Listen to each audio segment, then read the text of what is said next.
Give us an idea kind of what the feeling is like right now. I mean, it's still early in your career, and this is kind of a big opportunity. I know you've competed on big stages before, but what does this feel like? Right now, it feels like I'm glad that I shaved because I know I was going to be doing these interviews today, and there's some high-definition cameras here, so I'm glad I actually went over myself with the razor and looked pretty good for the cameras. But honestly, man, as far as the fight's concerned, it's another step in the journey, so I'm excited for it. I think I thrive in the big moments, so I'm looking forward to this. There's been a lot of intrigue in this matchup since it was announced. I mean, more so maybe than any Contender Series fight before. So what were your thoughts when they brought the name to you and said, hey, this is the guy we want you to fight? Did you like the idea? What were your thoughts? I think it's smart on the UFC's part, obviously. When you take two NFL players, you're going to bring in new eyes to the sport, and that's what it's all about. So I think when you put the label NFL player, on the Dana White's Contender Series, people are going to tune in and watch. Now, granted, does that really matter when you go in the cage? Not really. I mean, there's been other NFL players. At the end of the day, it's going to come down to who has the better skill set. I've seen a lot of people that aren't fans of Greg Hardy, and I imagine you've probably gotten some social media or some reaching out where people say, please kick this guy's ass. I mean, what do you think? I mean, is this a good guy, bad guy type fight? Do you embrace that, or what do you think? You know what? Obviously, the outreach has been great from the fans on Twitter and Facebook and whatnot. I feel like if I need any extra motivation to go out there and beat somebody, I'm in the wrong sport. So as far as me being the good guy, he's the bad guy, I don't think of that at all. I mean, I know he's got a past. I'm indifferent towards it for this fight because if I spend my time thinking about his past and what kind of guy he is, that's taking away energy from me focusing on him as a fighter. The only Greg Hardy I'm concerned about is Greg Hardy the fighter, and that's the way I've approached this fight camp. Were you concerned at all about being associated with him at all, or being associated with his backstory? I mean, your paths coming together? Not at all, man. Once again, all I'm focused on is Greg Hardy the fighter. I have my past, and people know I'm a solid dude. Don't have any problems, no issues like that. So that's all I care about, man. What do you know about Greg Hardy as a fighter? He's had 3 amateur fights, right? And they've all been pretty much below a minute. So you watch that and you try to go off that film. Well, you got to imagine the best Greg Hardy's going to show up for this fight. So what I've seen so far, obviously, he's a striker. All his fights have come by KO. He likes coming downhill. He can go back too. So, I think the game plan that we put in place is going to be good for that. And obviously, you're getting the best Austen Lane as well. So it should be a good matchup. What is your kind of journey from football to this? How did that happen? What made you want to do it? So I started doing MMA just to get my hands right for football. So after my first year in Jacksonville, during the off season, I started doing boxing. Well, it was an MMA gym. So then the guys started doing jiu-jitsu. They wanted me to do jiu-jitsu. So then I started doing that, started doing Muay Thai, and it just kind of went on from there. So by the time, after my 5th year with the Chicago Bears, then I was doing jiu-jitsu tournaments on the side and things like that. So, it's been a pretty steady progression for me for the past 5 years. Now, as far as coming from football to MMA, man, it's a breath of fresh air because you come from football where it's all structured. You got to do things a certain way. You got to make this play a certain way. MMA, man, it's just I can go in the cage and do whatever I want to do. So just having that form of expression is huge. What do you think? Because I think as longtime MMA fans or cover, we're saying that when we get NFL caliber athletes into the sport, it's going to take the game to a whole new level. I mean, do you see more athletes like yourself making this transition to mixed martial arts? I mean, is there a growth? I've been asked that question a couple of times, and my response has always been the same. It depends if you like getting punched in the face. This sport's not for everybody.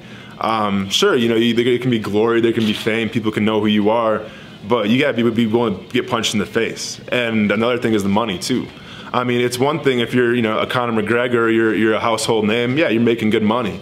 But starting on the amateur circuit, fighting in honky-tonks, getting, $0, and people are pouring drinks on you and everything in front of maybe 100 people, that life's not for everybody. For me, it is. I started on the small circuits and now I'm here. So I think my mindset's right for it, but the sport's not for everybody. That sounds funny when you talk about getting punched in the face. So you think about football, I mean, it's not exactly kind to your body out there, but I mean, is there a real difference between, taking a punch to the chin versus your entire body getting beat up? You know what, I think when it comes to training camp in football, it's a lot more excruciating than a fight camp.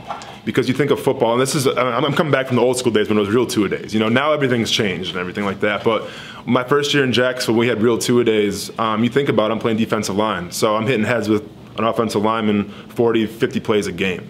When we do, our MMA training, we're sparring hard maybe once, twice at the most. And we're wearing, the big gloves, we're wearing the headgear.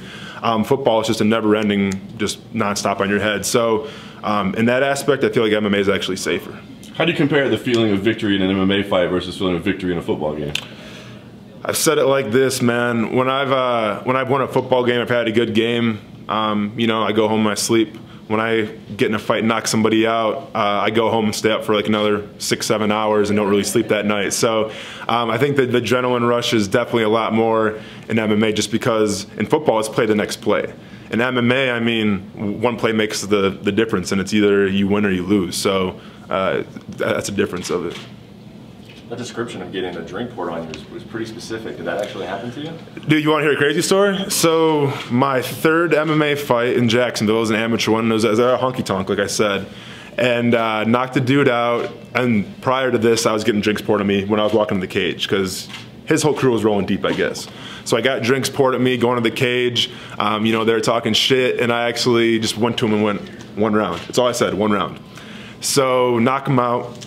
Climb on top of the cage, start screaming, and the dude's girl or sister, somebody actually hopped the barricade and tried to pull me off the fence when I was on top of it. And I have a picture. Remind me to show you guys a picture when we're done with this. I'll show you the picture of it, because there's a picture of her trying to pull me off. So then when I'm walking back through the crowd, man, I go to the guys that are pouring drinks on me. I said, told you, one round, and that was it. So, yeah. In a way, fighting Hardy, does that almost, I mean, he asked you about some of the negative things that may come with it. Does it give you, do you think, an inside track to almost get a contract out of this? Because, you know, 10 guys go in, one in the contract. You're fighting the highest profile name on the guy. Well, when it comes to MMA, it is a sport, but it's also entertainment, right? So we're talking about Greg Hardy. I mean, I think a big reason why I'm here is because of Greg Hardy, because he's the name. Good, bad, or indifferent, media feeds off drama, and people love reading about drama, as opposed to feel-good stories sometimes, right? So everyone's talking about Greg Hardy. So if I'm the guy that put him away, I'm going to get known. And if I get known, people start cheering for me, the UFC's got to sign me. Did you have a feeling that this was a possibility? This fight? Yeah, facing him at some point? Honestly, I thought it would be further down the road, but I'm happy it's right now. Like 2 years ago when he said he was going to get into sport, you're like, well, hey, I'm a former NFL player. We're in the same way. Back then, did you know it was a possibility? Yeah, absolutely, man. I mean, you know, you talk about Matt Mitrione, Brendan Schaub. I mean, those are guys that had some time in the league but didn't really play in any seasons of it. Brock Lesnar was in training camp as well. So obviously the intrigue of having two guys that have been on teams that have competed in games for a couple years, how could you not sell that fight? So you feel like you're ready for the UFC? I mean, if you take a Contender Series fight, I mean, sometimes not everybody gets on, right? Maybe it's just some exposure, maybe it's just some experience. But when you take this opportunity, you say, I know I'm ready for the UFC. I know I'll compete in the UFC's heavyweight division. Yeah, honestly, man, I mean, it would be a great moment in my life. The greatest sports moment came from Little League when I hit a game-winning home run. So honestly, after this, everything's just gravy. So make it to the UFC, cool. I mean, that's been the goal since day one, since I retired from football. So it's expected. And yeah, it's all I think about, man. So playing in the NFL, you feel like your greatest moment in sports was Little League? I'm going to set you guys up for it. So July 1999, we're playing Navarino. It was the Little League semifinals. We were down by 1 run, 2 outs, bottom of the 5th. That's what we played. We played 5 innings. Bottom of the 5th inning, my friend Joey Tetzlaff on second base. 0-2 count. This dude's throwing heat all day. I'm 0-3 in the count, right? I mean, I'm sorry, I'm 0-3 on the day. 3 strikeouts. So I'm hurting, man. I'm batting 4th. The team's dependent on me. So 0-2 count, I know that curveball's coming, right? So get my stance and everything, he pitches it, opposite field home run, we win, go to the World Series. That's the greatest moment of my life, man, when it comes to sports. And that's, nothing's gonna ever top that, man, because there's something about just being a kid, summertime, with your friends. I mean, dude, you cannot top that.